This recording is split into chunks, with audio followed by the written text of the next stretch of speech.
Nuestro estudio de hoy se titula La Iglesia de Dios en la Tierra. Este es un tema que en general es muy mal entendido por la mayoría de los adventistas. Por eso, en este estudio, que dividiremos en dos partes, nos proponemos aclarar qué es y quién es la Iglesia de Dios en la Tierra. Abramos nuestras Biblias en el libro de Efesios, capítulo 5, versículo 27.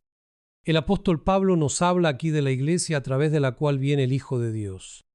Y nos lo dice a fin de presentársela a sí mismo una iglesia gloriosa, que no tuviese mancha ni arruga ni cosa semejante, sino que fuese santa y sin mancha.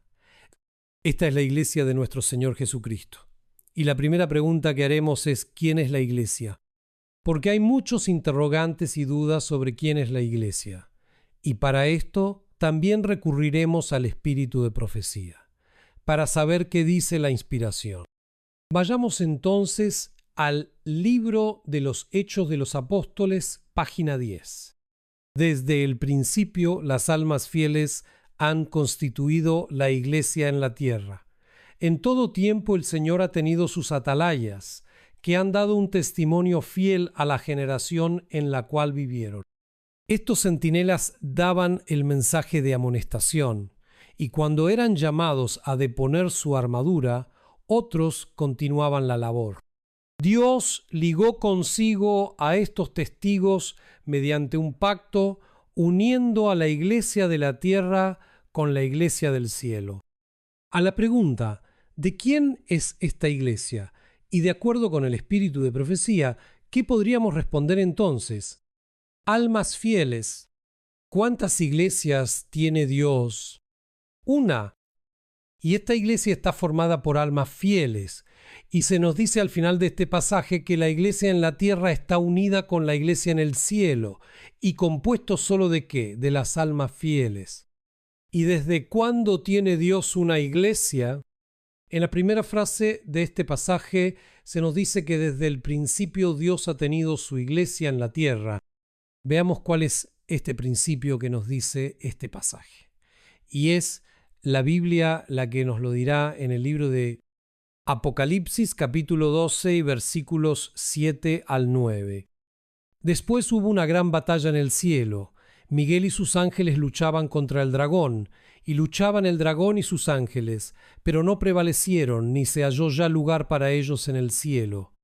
Y fue lanzado fuera el gran dragón, la serpiente antigua, que se llama Diablo y Satanás, el cual engaña al mundo entero. Fue arrojado a la tierra, y sus ángeles fueron arrojados con él. Se nos dice entonces que esta gran batalla tuvo lugar en el cielo, y en el cielo hay almas fieles, ángeles fieles. En otras palabras, esta batalla tuvo lugar en una iglesia, debido a una apostasía que surgió allí. Al principio, Satanás creyó que la ley de Dios podía guardarse plenamente. Entonces dejó de creer que la ley de Dios podía ser guardada y apostató de esa fe. De ahí viene la batalla entre Miguel y el dragón.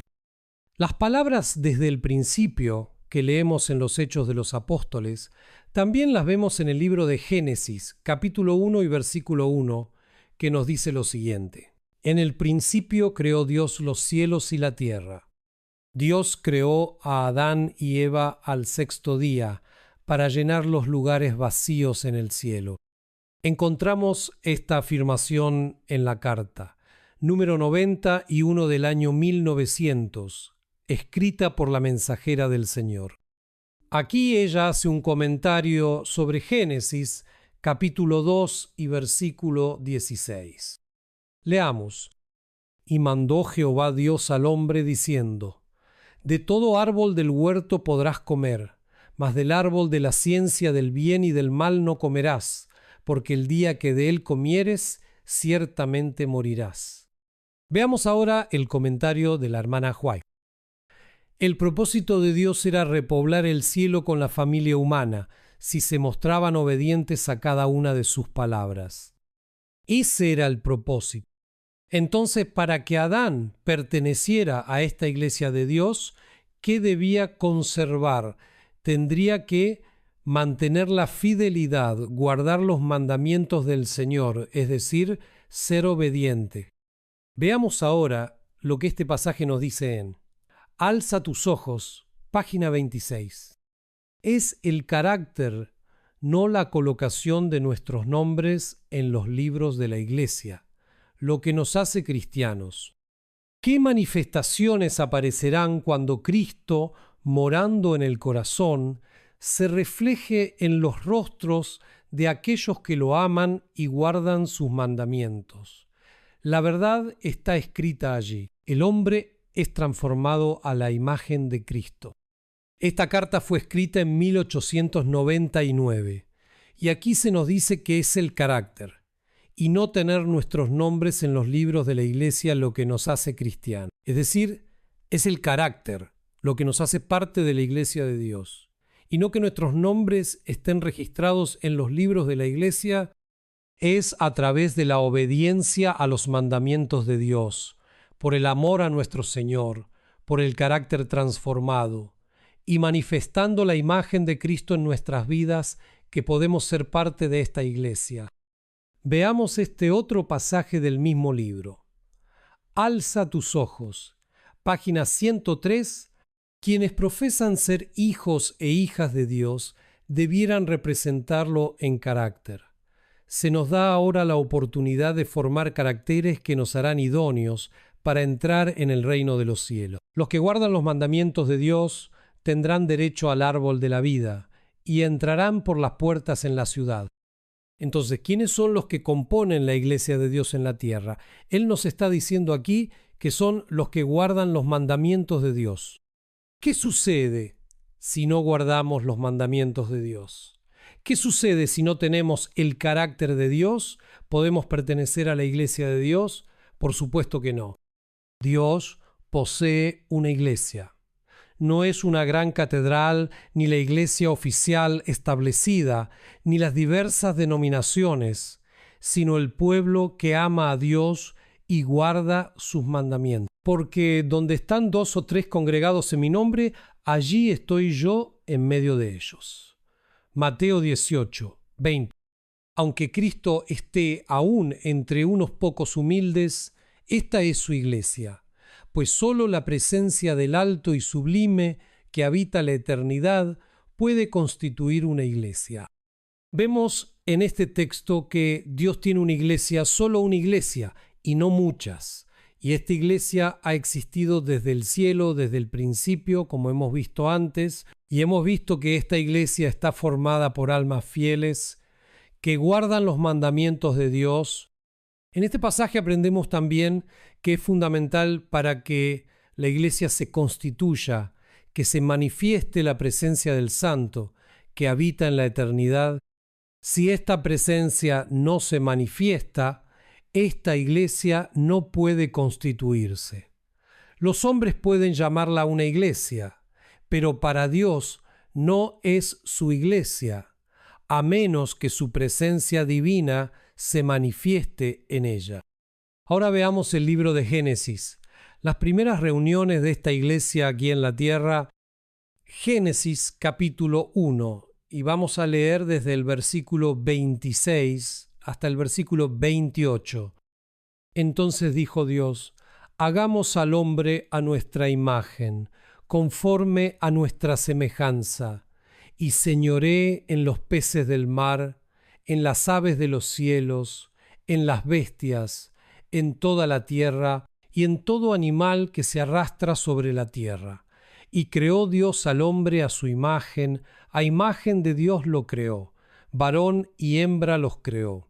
Y los bendijo Dios y les dijo: fructificad y multiplicaos, llenad la tierra, y sojuzgadla, y señoread en los peces del mar, en las aves de los cielos, y en todas las bestias que se mueven sobre la tierra.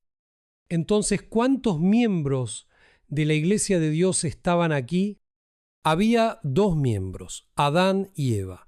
Y lo que constituía la iglesia de Dios aquí era la presencia de Dios. Eso era lo que constituía esta iglesia. Veamos lo que nos sigue diciendo el libro. Alza tus ojos, página 313, donde 2 o 3 que aman y obedecen los mandamientos de Dios están presentes, Jesús los preside, ya sea en un lugar desolado de la tierra, en el desierto, en la ciudad o encerrados en los muros de una prisión. Nos damos cuenta entonces de que la iglesia son las almas fieles. Y donde estas almas fieles se reúnen en el nombre de Jesús, allí se constituye la iglesia. La gloria de Dios ha penetrado a estas últimas, colmando de gloriosos rayos de luz celestial las oscuras mazmorras. Sus santos pueden sufrir, pero sus sufrimientos, como los apóstoles de antaño, esparcirán su fe y ganarán almas para Cristo y glorificarán su santo nombre. La más amarga oposición dirigida por los que odian la gran norma moral de justicia de Dios no deberían sacudir ni lo harán al alma firme que confía plenamente en Dios. Continuando con la lectura del libro, alza tus ojos. Ahora tenemos aquí también lo siguiente. Los que sean hacedores de la palabra estarán edificando sólidamente. Ni la tempestad ni la tormenta de la persecución conmoverán sus cimientos, porque sus almas están arraigadas a la roca eterna. Vemos en este texto que los que componen la iglesia de Dios son también hacedores de la palabra, no son solo oyentes, sino también hacedores. Vayamos a otro pasaje del mismo libro. Alza tus ojos. El Señor Jesús siempre tendrá un pueblo escogido que le servirá. Cuando el pueblo judío rechazó a Cristo, el príncipe de la vida, Él les quitó el reino de Dios y se lo dio a los gentiles. Dios continúa obrando de acuerdo con este principio en cada rama de su obra. Cuando una iglesia demuestra que es infiel a la obra del Señor, no importa cuán alto y sagrado pueda ser su llamado, Dios no puede seguir trabajando con ella. Otros son escogidos entonces para llevar importantes responsabilidades. Pero si éstos, a su vez, no purifican sus vidas de toda acción errónea, si no establecen principios puros y santos en todos sus límites, entonces el Señor los afligirá y humillará dolorosamente y, a menos que se arrepientan, los quitará de su lugar y hará que sean un baldón. Prestemos mucha atención a lo que se nos dice aquí. El Señor Jesús siempre tendrá un pueblo escogido que les servirá.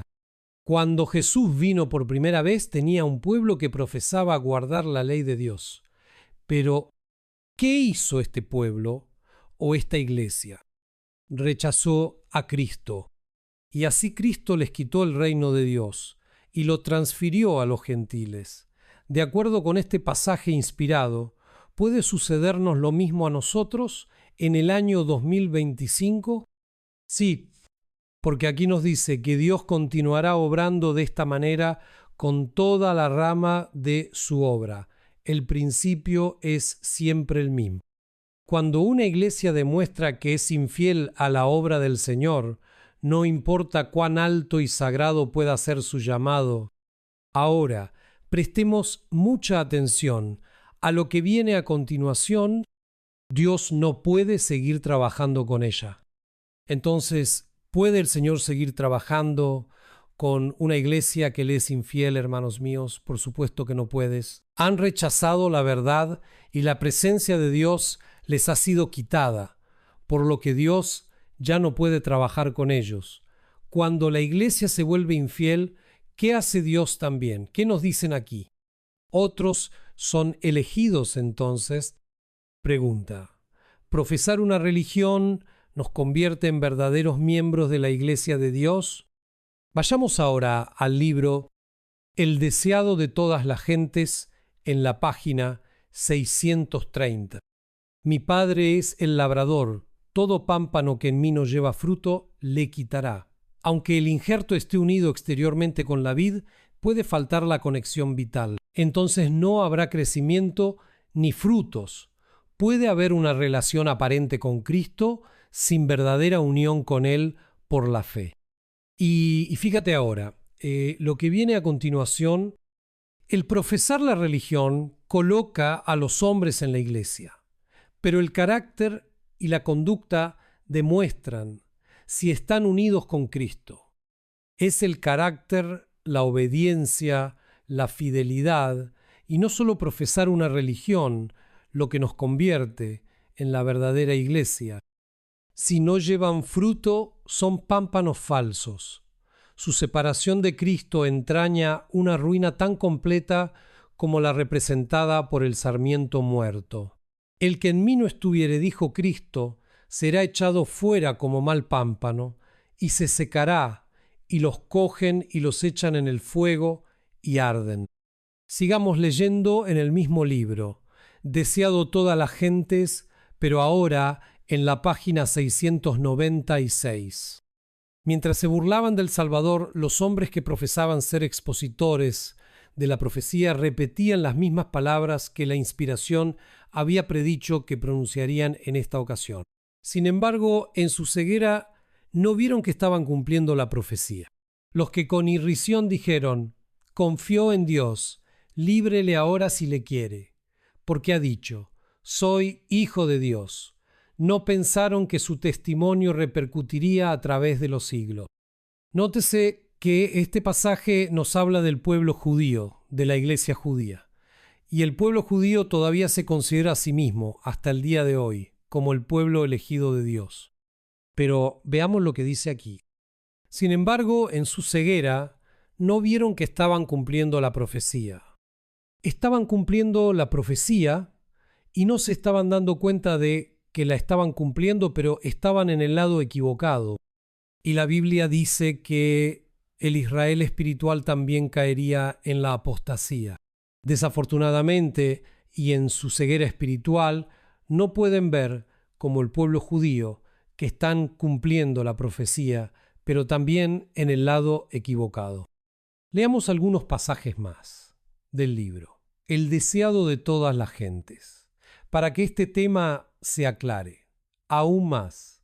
Vayamos a la página 82 que nos dice: y ya también decía el profeta: el hacha está puesta en la raíz de los árboles. Todo árbol, pues, que no hace buen fruto es cortado y echado en el fuego. No por su nombre, sino por sus frutos se determina el valor de un árbol. Si el fruto no tiene valor, el nombre no puede salvar al árbol de la destrucción. Juan declaró a los judíos que su situación delante de Dios había de ser decidida por su carácter y su vida. La profesión era inútil. Si su vida y su carácter no estaban en armonía con la ley de Dios, no eran su pueblo. Fíjate que aquí dice: no por su nombre, sino por sus frutos. El nombre sabemos que no puede salvar. Es decir, no es porque estemos registrados en los libros de la iglesia. No es porque me llame adventista, no es porque profeso una religión, que pertenezco a la iglesia de Dios. También nos dice aquí que la declaración o la profesión no valen nada. Juan declaró a los judíos que su aceptación ante Dios se decidía mediante ¿qué? Por su carácter y por su vida. La iglesia de Dios es fiel a su palabra, a sus mandamientos. Y aquí nos dice la última frase: si su vida y su carácter no estaban en armonía con la ley de Dios. ¿Qué está escrito aquí? No eran su pueblo. Es decir, la declaración o profesión de fe no tenía ningún valor para ellos.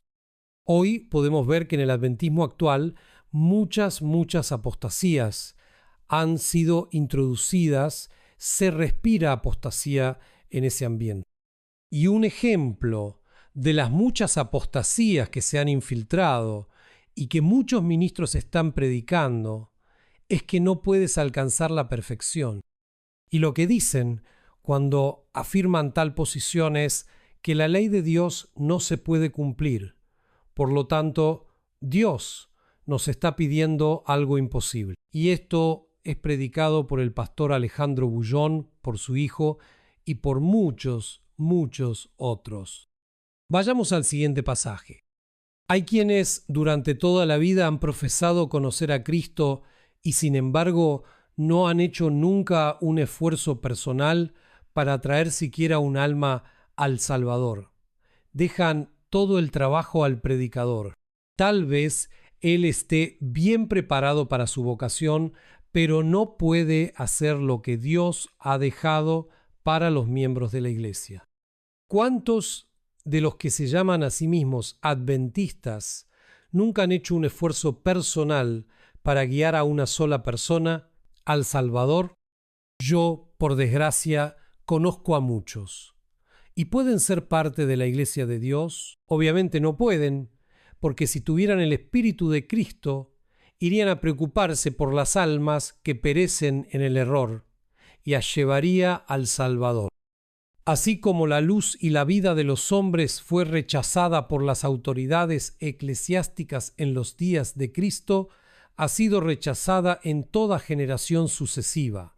Vez tras vez se ha repetido la historia del retiro de Cristo de Judea. Cuando los reformadores predicaban la palabra de Dios, no pensaban separarse de la iglesia establecida. Pero los dirigentes religiosos no quisieron tolerar la luz, y los que la llevaban se vieron obligados a buscar otra clase, que anhelaba conocer la verdad.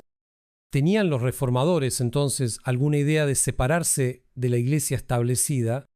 No, no lo tenían como vimos en el texto. Sin embargo, se vieron obligados a buscar a otra clase que estaba ansiosa por recibir la verdad, y así se separaron de la iglesia apóstata.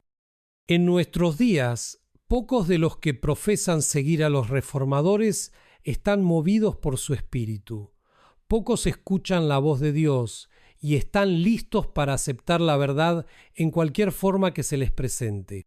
Con frecuencia, los que siguen los pasos de los reformadores están obligados a apartarse de las iglesias que aman para proclamar la clara enseñanza de la palabra de Dios. Y muchas veces los que buscan la luz se ven obligados por la misma enseñanza a abandonar la iglesia de sus padres para poder obedecer. Qué triste y qué lástima que sea así, mis hermanos. Vemos que no son muchos, sino como dice el texto, pocos los que escuchan la voz de Dios. Muy pocos están dispuestos a aceptar la verdad, cualquiera que sea la forma en que se presente. Si queremos obedecer la verdad, si queremos seguir los pasos de los reformadores, ¿qué vamos a tener que hacer? Alejarnos de la iglesia que amamos para proclamar las claras enseñanzas de la palabra de Dios. ¿Por qué Martín Lutero se retiró de la iglesia católica?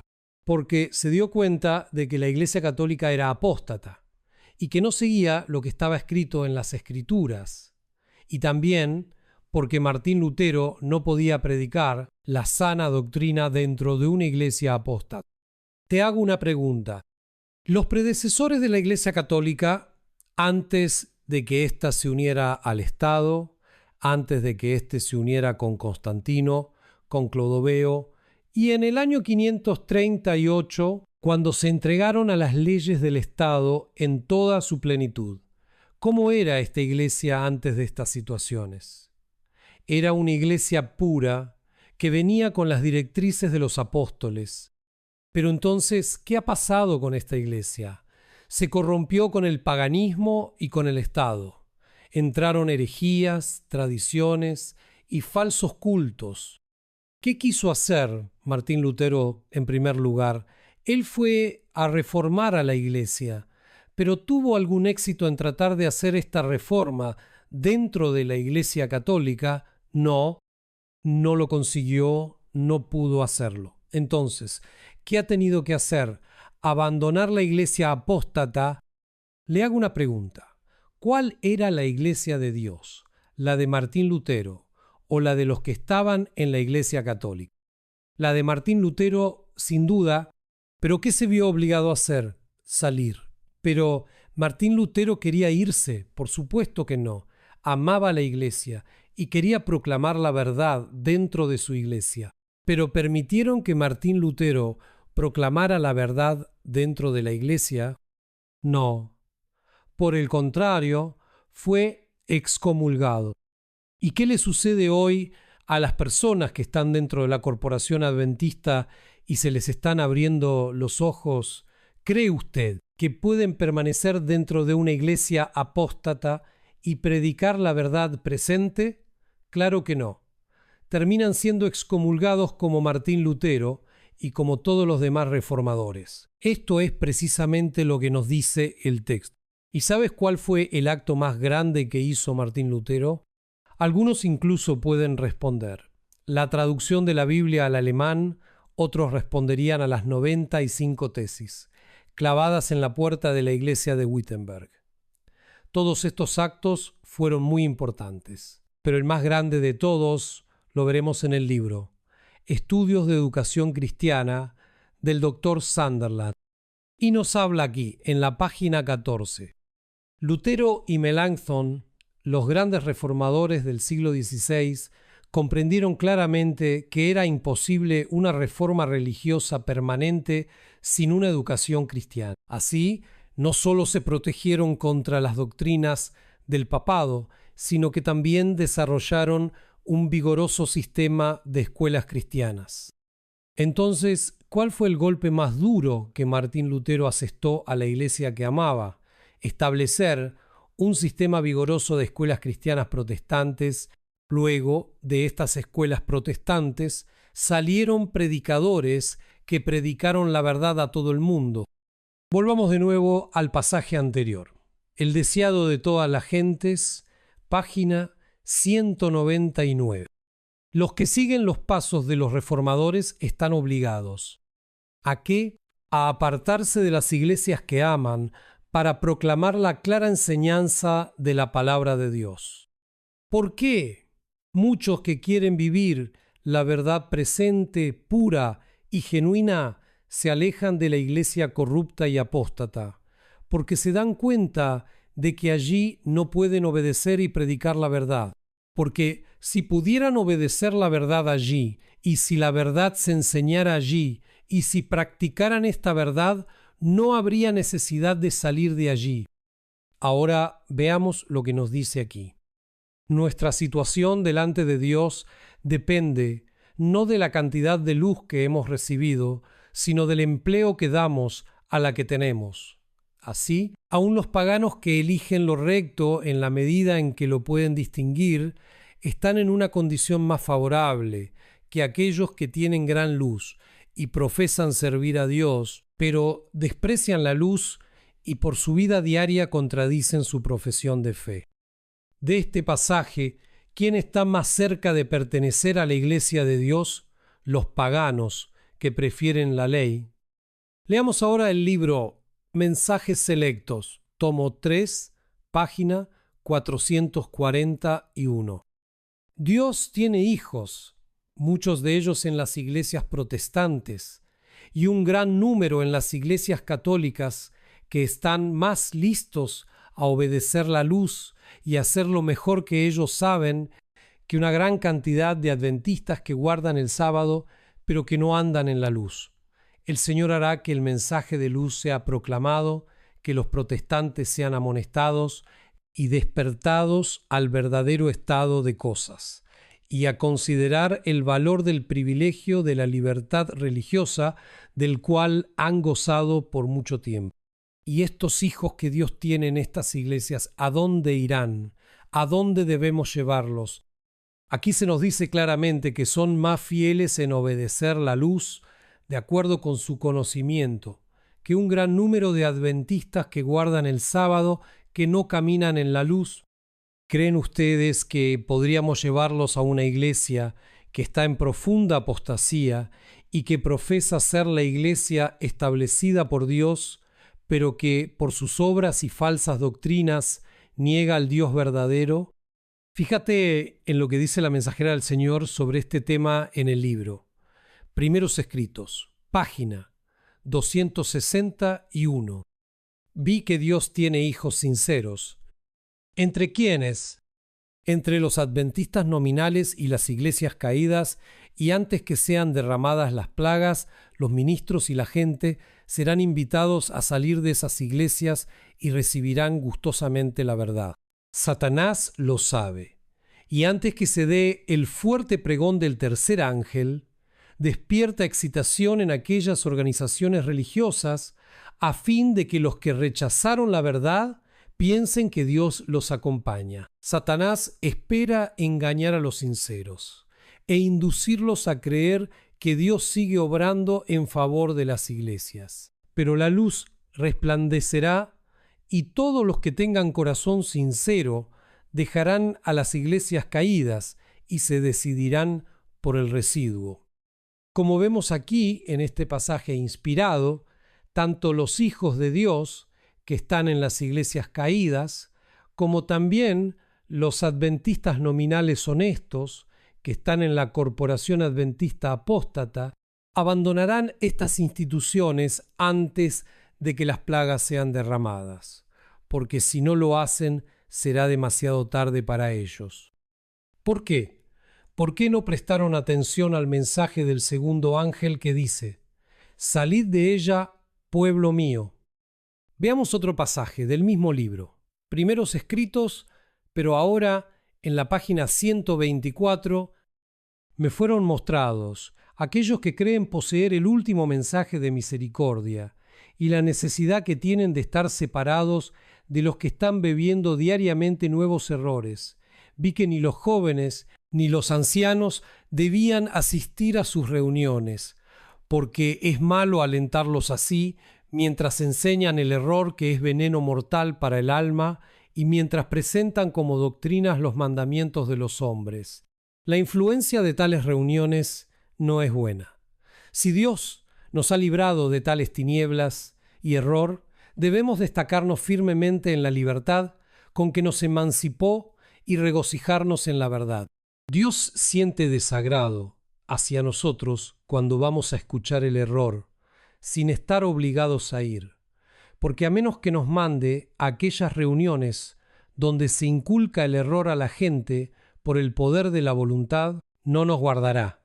Los ángeles dejan de ejercer su cuidado vigilante sobre nosotros y quedamos expuestos a los golpes del enemigo para ser entenebrecidos y debilitados por él y por el poder de sus malos ángeles, y la luz que nos rodea se contamina con las tinieblas. Este es un pasaje tremendo del espíritu de profecía del cual muchos adventistas desconocen o ignoran deliberadamente. Entonces, ¿qué debemos hacer con las reuniones donde se predica el error y la apostasía? Debemos separarnos de ella, porque la influencia de tales reuniones no es buena. Y si Dios me ha librado de tales tinieblas, y si Dios se disgusta, ¿por qué tenemos que mirar el error? ¿Y qué más se nos dice en este pasaje? Que los ángeles cesan su cuidado vigilante sobre nosotros y así somos abandonados a los azotes del enemigo y la luz a nuestro alrededor se contamina con tinieblas. Es decir, nuestra sensibilidad para discernir el error es neutralizada por la influencia de los ángeles malignos que están presentes en estas reuniones. En vista de estos dos pasajes que acabamos de leer, es muy claro que no podemos llevar almas a ninguna institución religiosa que esté en apostasía, incluyendo la Iglesia Adventista del Séptimo Día hoy en día. Estas almas tienen que ser llevadas a la luz, no a la oscuridad. En la oscuridad ya estaban. Vamos a llevarlos ahora de vuelta a las tinieblas. Esto no tiene sentido. Tenemos que llevarlos a la verdadera iglesia de Dios en la tierra. De lo contrario, recibirían el vino de Babilonia, que se encuentra en la actual corporación adventista, como en todas las demás iglesias caídas. ¿Y quiénes son los que componen la verdadera iglesia de Dios en la tierra?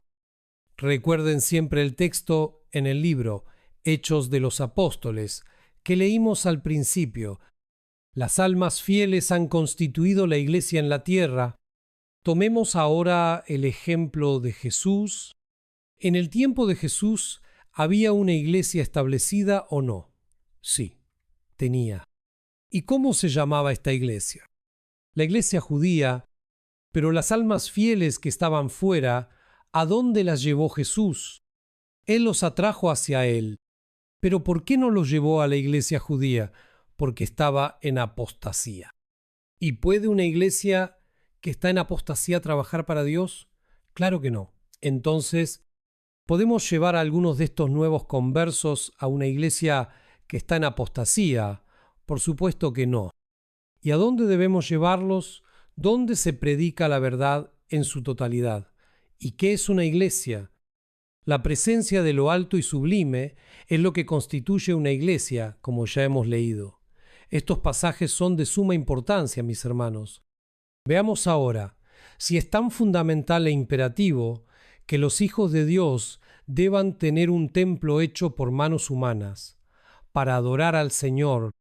Leamos el siguiente manuscrito, 43 del año 1900.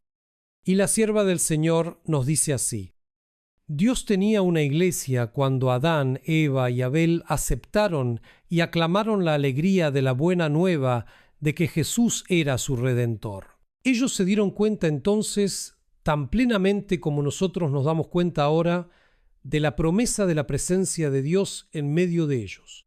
Dondequiera que Enoc encontraba a uno o dos que estaban dispuestos a escuchar el mensaje que tenía para ellos, Jesús se unía a ellos en su adoración a Dios. En los días de Enoc había algunos entre los malvados habitantes de la tierra que creían. El Señor nunca ha dejado a sus pocos fieles sin su presencia ni al mundo sin un testigo. Vemos en este pasaje que Adán, Eva y Abel se reunieron para adorar en el campo y en sus hogares. ¿Necesitamos entonces ir a un templo para ser parte de la iglesia de Dios en la tierra? Obviamente que no. No había templos en los días de Adán, Eva y Abel. Veamos también dónde se reunían los patriarcas. Vayamos al libro de Génesis, capítulo 8, versículo 20. Y edificó Noé un altar a Jehová, y tomó de todo animal limpio y de toda ave limpia, y ofreció holocausto en el altar. ¿Cuándo y dónde construyó Noé este altar? Se nos dice que fue después del diluvio, cuando se abrieron las puertas del arca, y esto fue en el campo. ¿Y qué es lo que nos hace iglesia de Dios en la tierra? ¿Recuerdan? La presencia de Dios en medio de nosotros. Eso es lo que nos hace la iglesia de Dios. Y en el tiempo de los apóstoles, ¿dónde se congregaba la verdadera iglesia? Veamos 4 textos bíblicos sobre este tema. La primera se encuentra en el libro de Romanos, capítulo 16 y versículo 5. Saludad también a la iglesia de su casa. Saludad a Epeneto, amado mío, que es el primer fruto de Acaya para Cristo. ¿Dónde estaba esta iglesia? En casa. Primera de Corintios, capítulo 16, versículo 19. Las iglesias de Asia os saludan. Aquila y Priscila, con la iglesia que está en su casa, os saludan mucho en el Señor. El apóstol saludó personalmente a Priscila y a Aquila, que tenían la iglesia en su casa. ¿Cuál sería la actitud de muchos ministros hoy en día hacia aquellos que, como Priscila y Aquila, tienen una iglesia en su casa? ¿Qué piensan, mis hermanos? La respuesta queda en sus manos. Vayamos a Colosenses capítulo 4, versículo 15. Saludad a los hermanos que están en la Odisea y a Ninfas y a la iglesia que está en su casa. Ninfa también tenía una iglesia en su casa. Vayamos ahora a Filemón y leamos los versículos de 1 a 3. Pablo, prisionero de Jesucristo, y el hermano Timoteo, al amado Filemón, colaborador nuestro, y a la amada hermana Apia, y a Arquipo, nuestro compañero de milicia, y a la iglesia que está en tu casa. Gracia y paz a vosotros, de Dios nuestro Padre y del Señor Jesucristo. Aquí también se nos dice que había una iglesia en casa, más propiamente en la casa de Apia y Arquipo. El saludo de Pablo y Timoteo, que se dirige a la iglesia que estaba en la casa de Arquipo, vino de Dios nuestro Padre y de nuestro Señor Jesucristo, el Salvador del mundo. Si no estuvieran de acuerdo con la iglesia en la casa de Arquipo, el Espíritu Santo ciertamente no habría inspirado al apóstol Pablo a escribir estas palabras, que están más que claras. En los tiempos que estamos viviendo, ¿dónde deben congregarse los creyentes sinceros que desean vivir la sana doctrina? En lugares donde el Hijo de Dios es acogido en su plenitud. ¿Cuántas iglesias tiene Dios? Leamos lo que nos dice. Testimonios para la Iglesia, tomo 6, en la página 366. La Iglesia de Dios en la tierra es una con la Iglesia de Dios en el cielo. Los creyentes de la tierra y los seres del cielo, que nunca han caído, constituyen una sola Iglesia. Todo ser celestial está interesado en las asambleas de los santos que en la tierra se congregan para adorar a Dios. Cuando hablamos de la Iglesia en la tierra y de la Iglesia en el cielo, nos referimos a una sola Iglesia. No hay varias iglesias, hay una sola Iglesia. Los creyentes en la tierra y los seres celestiales que no han pecado constituyen una Iglesia. ¿Cuál es la obra de la Iglesia de Dios? Leámoslo en el libro de los Hechos de los Apóstoles, en la página 9. La Iglesia es el medio señalado por Dios para la salvación de los hombres. Fue organizada para servir, y su misión es la de anunciar el Evangelio al mundo. Desde el principio fue el plan de Dios, que su Iglesia reflejase al mundo su plenitud y suficiencia. Los miembros de la Iglesia, los que han sido llamados de las tinieblas a su luz admirable, han de revelar su gloria. Podemos ver lo siguiente de esto: que la Iglesia es el instrumento designado por Dios para la salvación de los hombres. ¿Pero qué Iglesia? Ciertamente la Iglesia fiel, no el que está en apostasía. ¿Y cómo se encuentra la fiel Iglesia de Dios? Nos dice aquí en este texto que está organizada. ¿Y cuál es la misión de la Iglesia de Dios que existe desde el principio? Servir y llevar el Evangelio a todo el mundo. ¿Qué debería reflejar esta Iglesia? La plenitud de Dios y su suficiencia. ¿Y desde dónde ha sido llamada? La Iglesia fiel fue llamada de las tinieblas a la maravillosa luz de Dios. Y para reflejar el carácter de Cristo, es por eso por lo que no podemos llevar a las almas fieles a un lugar donde hay apostasía, a un lugar donde se enseña el error. ¿Y por qué? Porque los estaríamos llevando a la oscuridad. No podemos sacarlos de la oscuridad, volver a ponerlos en la oscuridad. Eso sería ilógico, sería sin sentido. La Iglesia de Dios es la que guarda los mandamientos de Dios. Veamos ahora el orden y la organización de la Iglesia. El orden y la organización es algo que la Iglesia ha tenido desde el principio. Dios es un Dios de orden. Todo lo que se relaciona con el cielo está en orden perfecto. La sumisión y una disciplina cabal distinguen los movimientos de la hueste angélica. El éxito únicamente puede acompañar al orden y a la acción armónica. Dios exige orden y organización en su obra en nuestros días, tanto como los exigía en los días de Israel. Todos los que trabajan para Él han de actuar con inteligencia, no en forma negligente o al azar. Él quiere que su obra se haga con fe y exactitud para que pueda poner sobre ella el sello de su aprobación. Acabamos de leer aquí que Dios es un Dios de orden. ¿Quién de nosotros ha asistido alguna vez a un acampamiento de conquistadores? ¿Hay orden en estos acontecimientos?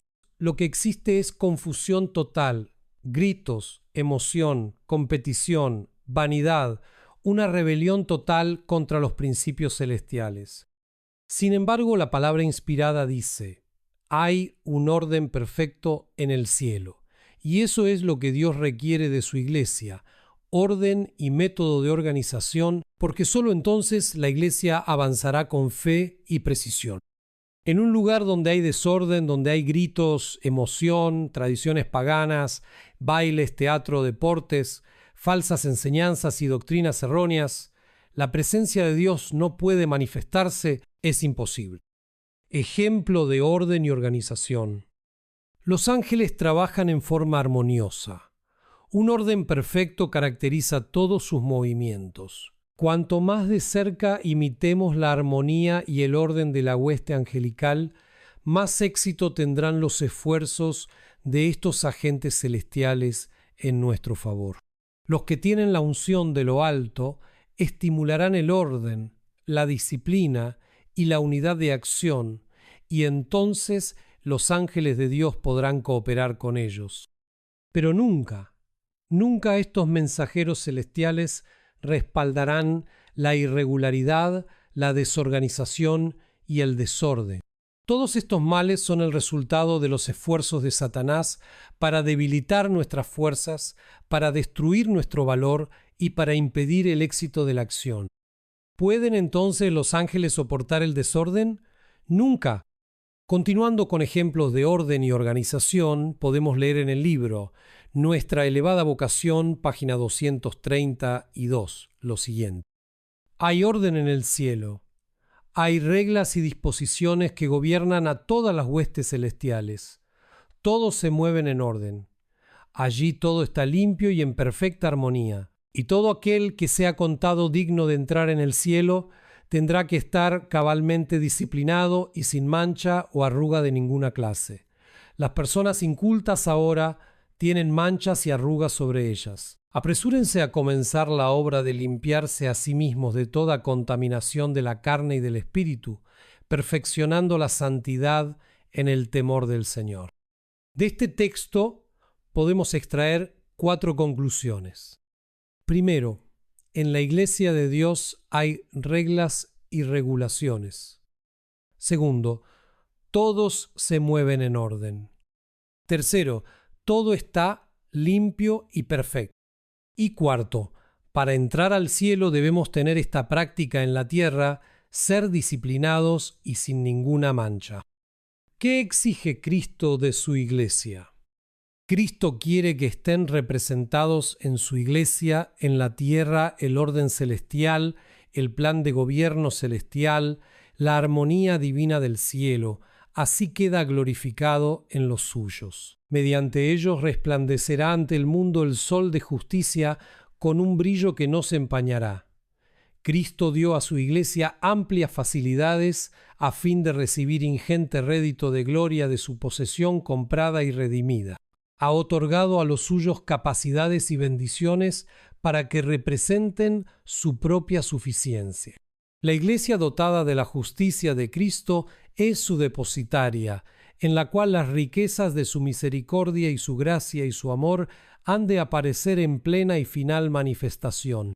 Cristo mira a su pueblo en su pureza y perfección como la recompensa de su humillación y el suplemento de su gloria, siendo Él mismo el gran centro, del cual irradia toda gloria. Ya hemos visto que la Iglesia de Dios está organizada, y veamos aquí que hay 3 tipos de organización. La primera organización es la organización celestial. La segunda organización es la jerárquica o monárquica. Y por último tenemos la organización legal o jurídica. En la organización celestial es la misma organización practicada por los apóstoles. ¿Y qué había en la organización de los apóstoles? Había pastores, había ancianos, diáconos, diaconisas, dorcas y maestros. ¿Cuál es la diferencia entre esta organización y la organización jerárquica que proviene de la Iglesia Católica? Observamos que en la organización jerárquica, el representante de Dios aquí es el hombre, es el Papa. ¿Recuerdan que cuando abordamos el tema de sostenimiento propio, cómo se consideraba al presidente de la Asociación General? Es considerado como un dios. Esta organización jerárquica o monárquica, donde también se introdujo, además del catolicismo, leamos lo que nos dice Raymond Cottrell, erudito adventista, autor y editor del Comentario Bíblico Adventista y secretario del Instituto Bíblico Adventista desde su fundación. Nos dice lo siguiente en su libro Reglas de Hermenéutica Bíblica para preservar la unidad en la Iglesia, de 1996. En una forma jerárquica de gobierno hay una autoridad suprema, y las congregaciones y sus miembros pertenecen a ella y están sujetos a ella, pero no tienen voz.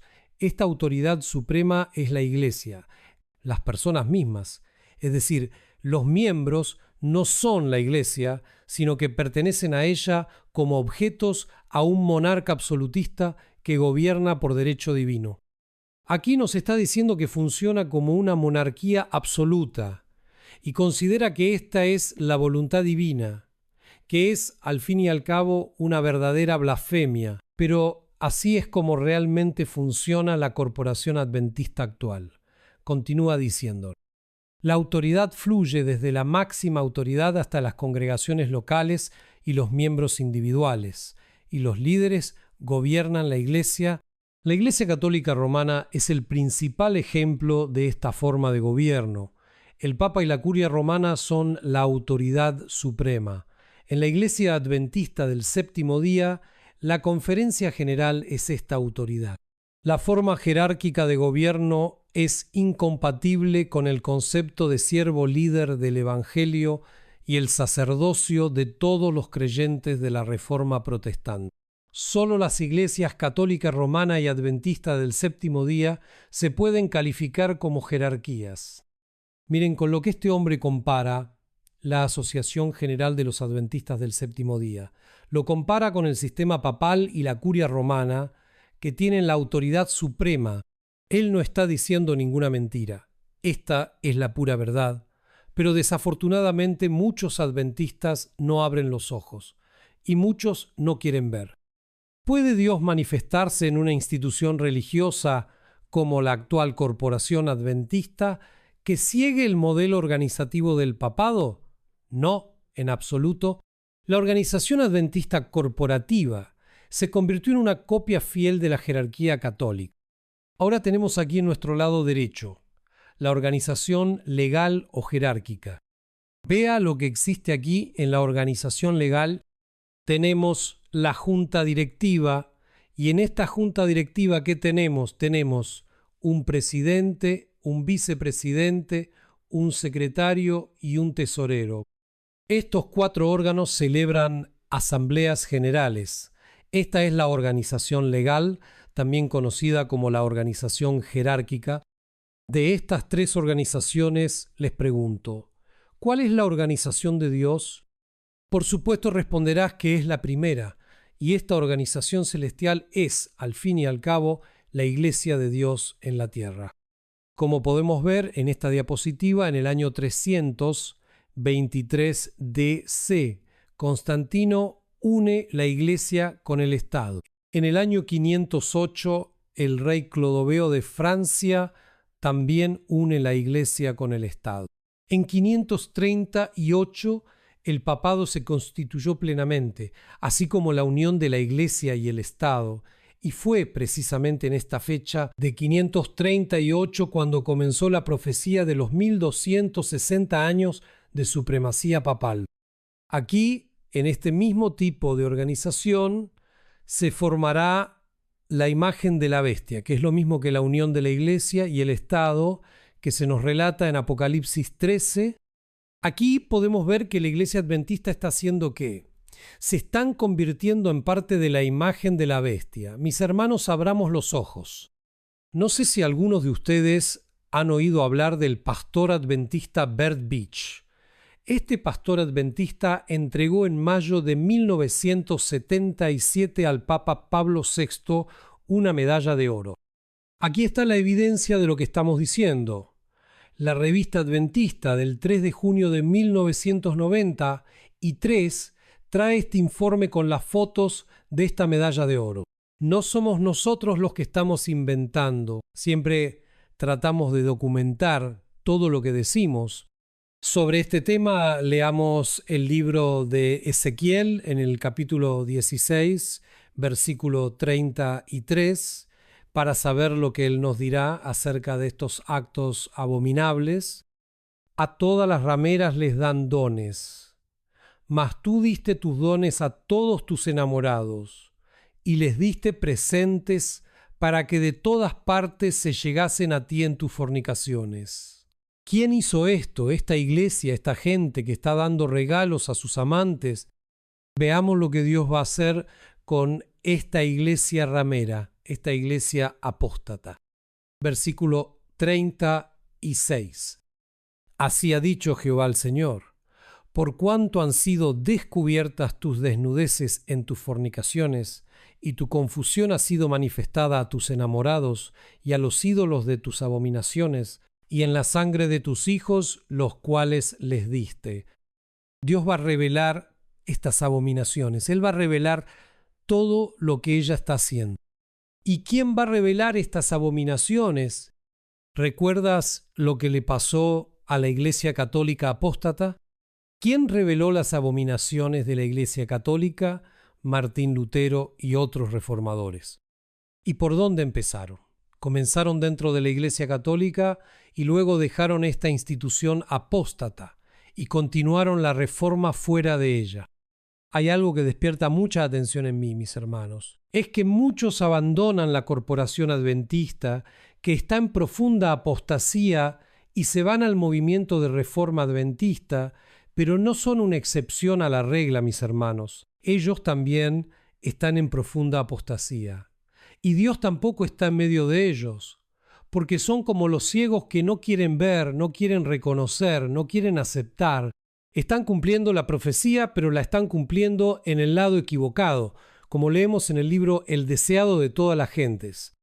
También hay quienes dejan la organización jerárquica y la organización legal y se van a algún grupo, a un ministerio independiente, a un ministerio de sustento propio, pero dentro de algunos de estos ministerios hay abominaciones, y en algunas circunstancias incluso peores que en la organización adventista. Y hay muchos ministerios que también tienen esta organización jerárquica y legal, también son déspotas, tienen un sistema jerárquico papal, dejaron la corporación adventista, pero continúan con las mismas costumbres y ritos. Algunos de estos ministerios incluso continúan estudiando la misma lección de la escuela sabática de la Asociación General, contaminada con el vino de Babilonia, e inventan muchas otras tradiciones y herejías humanas, pero afirman ser de sustento propio. Son falsos ministerios de sustento propio, mis hermanos. En nuestro próximo estudio, que es la continuación de este estudio, es decir, la parte 2, veremos si la organización jerárquica legal nos convierte en una iglesia, porque si necesitamos una organización jerárquica o legal para convertirnos en una iglesia, entonces Adán, Eva, Abel y Enoc no estaban en la iglesia de Dios porque no había una organización jerárquica o legal en ese momento. Y nos enseñaron, es decir, nos lavaron el cerebro, que para ser parte de la iglesia de Dios tiene que haber una organización jerárquica o legal. Y si estamos fuera de esa organización o de esa iglesia legal o jerárquica, estamos fuera de la iglesia de Dios y estamos perdidos porque somos disidentes, se nos dice. Esto es lo que el liderazgo adventista apóstata ha puesto en la mente de los miembros de la iglesia. Y para esto usan algunos pasajes de lo espíritu del profecía, completamente fuera de su contexto original. Pero como la mayoría de los miembros de la Iglesia desconocen la Biblia y especialmente los testimonios del espíritu de profecía, sus mentes son fácilmente manipulables por estos líderes apóstatas que pretenden mantener a estas almas prisioneras de una iglesia infiel y apóstata y que los llevan a la perdición, y que el objetivo principal de estos líderes es hacer que estas almas continúen donando sus diezmos y ofrendas, con el fin de engordarlos en todos sus beneficios, riquezas y burguesías. Pero en estos pasajes que los líderes apóstatas aplican fuera de su contexto para mantener almas dentro de la institución adventista apóstata, tenemos la intención, por el bien de aquellos que aman la verdad y que no quieren estar en tinieblas, pronto desmitificar estas mentiras mediante un estudio o dos.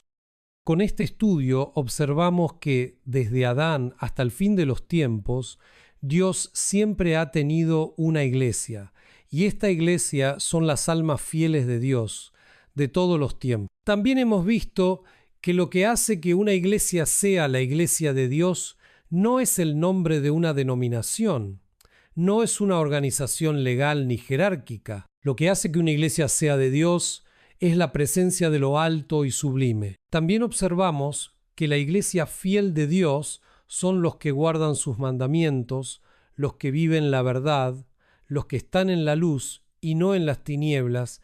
Estos son la iglesia de Dios. ¿Puede entonces la iglesia salvar? ¿Puede la iglesia adventista o cualquier otra denominación salvar? No. No somos salvos como una secta. Ningún nombre denominacional tiene virtud alguna para hacernos merecedores del favor de Dios. Hay una razón por la cual Dios levantó a la iglesia adventista del séptimo día. Sin embargo, ninguna iglesia puede salvar porque no somos salvados por una denominación. Esto es lo que dice el texto. Hay una razón por la cual Dios levantó la iglesia adventista del séptimo día en 1844, pero este movimiento ha sido alterado y hoy en día no tiene nada que ver con el movimiento original, y no podemos enseñar que la corporación adventista de hoy es la misma que se levantó en 1844. Así como se nos enseñó un falso Cristo dentro de la organización, también se nos enseñó un falso adventismo hoy, que no se parece en nada al de 1844. Si tienes en mente que el adventismo de hoy es el verdadero, estás equivocado, porque el verdadero adventismo es de 1844. Este adventismo actual no se parece en nada al adventismo que el Señor levantó en 1844 y en los primeros años posteriores. El adventismo de hoy profesa un nombre, pero ha cambiado muchas cosas. Te invitamos a unirte a nosotros en la segunda parte de este estudio que pronto pondremos a tu disposición. Allí observaremos la diferencia entre la iglesia que Dios levantó y la actual iglesia adventista del séptimo día. Que Dios los bendiga y nos vemos en nuestro próximo estudio.